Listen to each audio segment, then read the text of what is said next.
They say money can't buy you love, but you won't hear that from all the dating apps now welcoming older singles at the right price.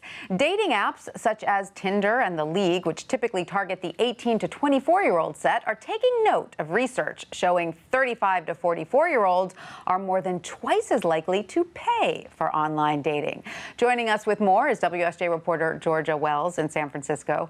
Welcome, Georgia. You know, some of these dating apps didn't even allow older singles to join until recently. Isn't that right? Yes. So the League until May didn't allow users over 40. And part of the reason was that they launched with this younger set and they didn't want to allow older users until they had enough of them to make sure that they could have a good experience. But also, like, helping the case for allowing older users to join is the fact that they are more likely to pay than their younger peers on Absolutely. the site. And we've got this Pew Research data showing that they're more likely to pay for online dating. And you yourself, in your reporting, spoke to younger people who say, yeah, we're not willing to pay so much.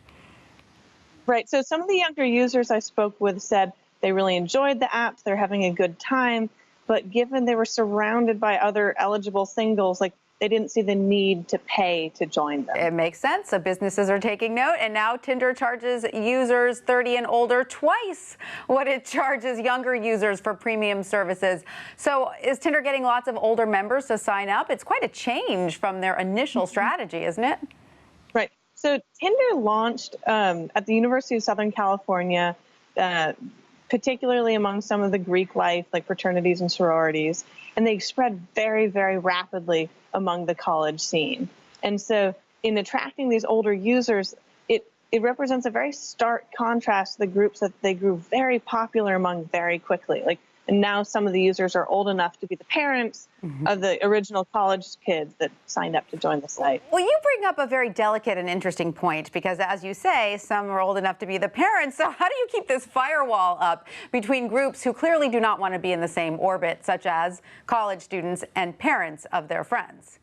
Right. So the vast majority of dating apps, including Tinder, make it so that users can only see other users if both of the users have the other person within the age range that they consider acceptable. And so, like, if I sign on to a dating app and I say that I want to meet people within 10 years plus or say 5 years plus or minus my own age, it'll only show me people who said that as well and who I was in their acceptable age range. That's good. Interestingly, though, like, Tinder says that 80% of users set their range to within 10 years of their own age. So in general, people aren't logging on to the sites to meet people who are vastly different in age from them. That's good to know. Now, we've learned through your story that dating apps make most of their revenue through these recurring membership fees in hopes that people will keep going until they meet the one. So aren't dating sites incentivized not to work to keep people looking?